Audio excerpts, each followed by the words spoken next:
Oke, Assalamualaikum warahmatullahi wabarakatuh. Perkenalkan, nama saya Maulida Turuna, NIM 21241010 dari kelas pemrograman mobile kelas A. Yang pertama, saya akan menjelaskan rangkuman mengenai hasil dari kuliah tamu Profesor Profesor Talk part 1, yang mana pembicaranya adalah Profesor Andreas Rusniak dari Jerman.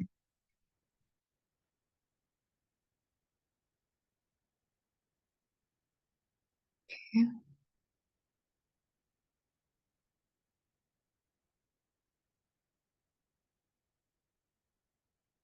Eh, yang pertama yaitu ada pembahasan tema yang diangkat, kemudian rangkuman materi, dan ide final project yang didapat. Nah, pada kuliah tamu kali ini, tema yang diangkat adalah Approach of Design Thinking. Kemudian ini adalah bukti dokumentasi bahwa saya telah mengikuti pada sesi tersebut. Kemudian ada rangkuman materi. Yang pertama, design thinking adalah sikap mental yang dimana menyelaraskan beberapa di antaranya adalah fokus pada user, kemudian kolaborasi, eksperimen, dan berorientasi pada solusi. Jadi design thinking di sini diharapkan dapat menghasilkan pemikiran-pemikiran yang mana fokusnya pada user, itu bukan pada pengembang, tapi apa yang dibutuhkan pada user.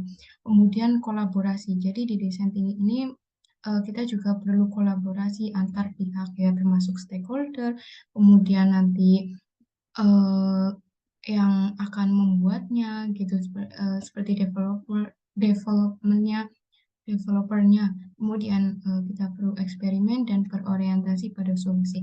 Jadi di design thinking ini juga mengutamakan solusi. Jadi solusi apa, solusi yang terbaik yang didapatkan untuk mengatasi permasalahan-permasalahan yang ada. Kemudian di design thinking juga ada prinsip dasar, yaitu ada beberapa prinsip dasar yang perlu diterapkan pada design thinking. Di antaranya adalah error adalah suatu komponen dari proses inovasi. Jadi ketika kita mendapatkan error, kita seharusnya tidak panik dan kita harus menyadari bahwa error itu adalah proses inovasi. Jadi di dalam inovasi itu ada error. Jadi eh, tidak menganggap serius parah parah banget seperti itu. Kita harus gimana menghadapi error gitu. Nah, kita harus tetap tenang dan tetap sadar bahwa error adalah suatu komponen dari proses inovasi. Kemudian itu menggunakan cara berpikir atau solusi yang tidak tunduk pada batasan. Jadi ketika kita berpikir untuk mencari solusi, tapi kita eh, ini harusnya batasnya segini, segini, segini. Nanti solusi tersebut tidak maksimal untuk menyelesaikan masalah-masalah yang ada. Kemudian eksperimen, pengujian, dan validasi selalu dilakukan oleh pelanggan atau pengguna. Jadi ketika kita membuat desain thinking ke depannya, eksperimen, pengujian, dan validasi itu yang melakukan adalah pengguna, bukan pengembangnya. Jadi pengguna itu sudah tahu apakah ini sudah pas atau belum. Kemudian yaitu ada budaya umpan balik.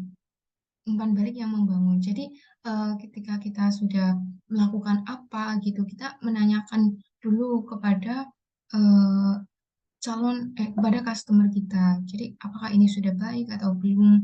Nah, di umpan balik ini diharapkan tuh umpan baliknya yang membangun, nggak hanya ini kurang gitu. Tapi ini kurang sebaiknya gini gini gini, atau juga bisa ini kurang tapi sebaiknya gimana. Nah, kita baru menjelaskan, oh ini ya sebaiknya seperti ini.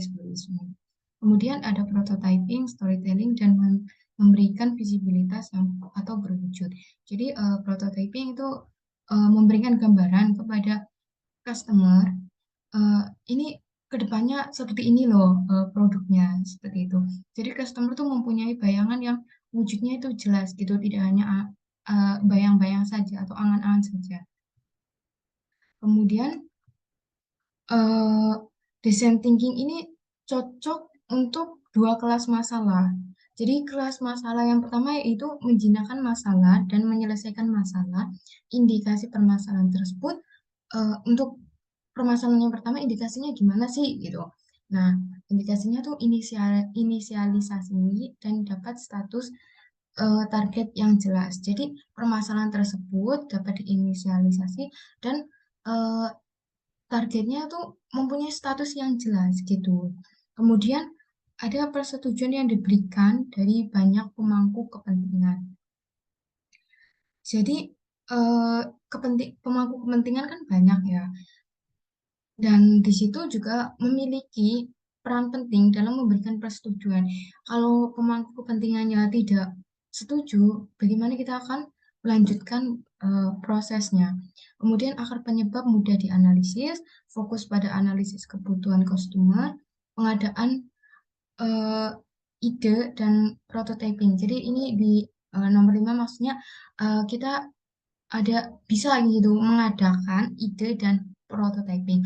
Kemudian sedikit demi sedikit namun teratur dan kreatif adalah solusinya. Jadi kita tidak lompat-lompat-lompat tapi kita sedikit-sedikit namun eh, solusi yang didapat itu dapat gitu dan kreatif gitu. Kemudian untuk permasalahan yang kedua itu masalah kompleks, berlapis dan menyebar. Indikasi permasalahan tersebut yaitu susah untuk dinamai atau didefinisikan. Contohnya itu kayak musim musim panas atau musim-musim apa gitu kan kalau musim yang di alam kan rada susah ditebak seperti itu kan. Terus yang ketiga itu ada tergantung pemahaman dari masalah tersebut. Beda solusi dapat bisa apa ya dapat arah yang berbeda. Jadi ketika kita menemui permasalahan atau permintaan, itu pemahaman kita pun sebaiknya harus diselaraskan karena beda orang, beda pemahaman nanti solusinya beda dan arah pemikirannya berbeda. Kemudian konsekuensi antar pemangku kepentingan susah seperti itu. Itu yang masalah kompleks indikasinya seperti itu dan yang lain-lain. Kemudian manfaatnya apa sih gitu kan? Kayak dissenting manfaatnya apa gitu. Nah, yang pertama yaitu inovasi solusi. Jadi solusinya tuh nggak itu-itu aja, tapi kita menghadirkan solusi yang sudah memiliki inovasi dengan pemikiran-pemikiran yang mempertimbangkan segala hal. Kemudian customer yang terorientasi dan terintegrasi seperti itu. Kemudian yang ketiga ada ruang lingkup yang jelas melalui pertanyaan yang tepat. Kemudian menghasilkan pemikiran yang berbeda karena desain tinggi memiliki eh, sikap mental yang bagus gitu. Jadi hasil dari desain thinking itu pemikirannya berbeda. Kemudian selanjutnya yaitu pembahasan ketiga ada ide final project yang didapat. Nah, setelah kuliah tamu ada nih ide ide-ide yang didapat dari kegiatan tersebut. Nah, adapun dari kuliah tamu tersebut, saya memperoleh ide untuk proyek mata kuliah pemrograman mobil saya. Nah, karena kan design thinking adalah ini bersifat user centric, maka untuk ide proyeknya disesuaikan dengan kebutuhan eh, customer atau user. Nah, untuk mengetahui keinginan atau kebutuhan ini kan kita memerlukan wawancara kan. Nah, sedangkan saat ini belum memiliki waktu untuk belum memiliki waktu dan kesempatan untuk melakukan wawancara kepada user atau calon pengguna ini. Eh, jadi saya mengambil sebuah kesimpulan untuk ide project ini, ide project ini melalui analisis pribadi saya, yaitu berupa aplikasi mobile, yaitu sebagaimana tempat bertukar informasi, tempat mengadu tentang cybercrime, yang mana diharapkan nanti ada pihak berwajib seperti kepolisian atau kominfo. Hal itu didasari karena banyaknya korban cybercrime, namun tidak tahu bagaimana cara menanganinya dan bingung kemana sih kita harus mencari informasinya. Nah, dengan adanya aplikasi ini diharapkan masyarakat dapat lebih cerdas dalam menggunakan teknologi dan membuat masyarakat lebih tenang dalam menghadapi cybercrime. Oke, seperti itu. Jadi manfaatnya besar. Oke, sekian dari saya. Penjelasan atas ilmu yang didapat dari kuliah tamu tersebut, saya menggunakan bahasa Indonesia agar lebih mudah dipahami. Bila ada kurangnya, mohon maaf. Wassalamualaikum warahmatullahi wabarakatuh. Terima kasih.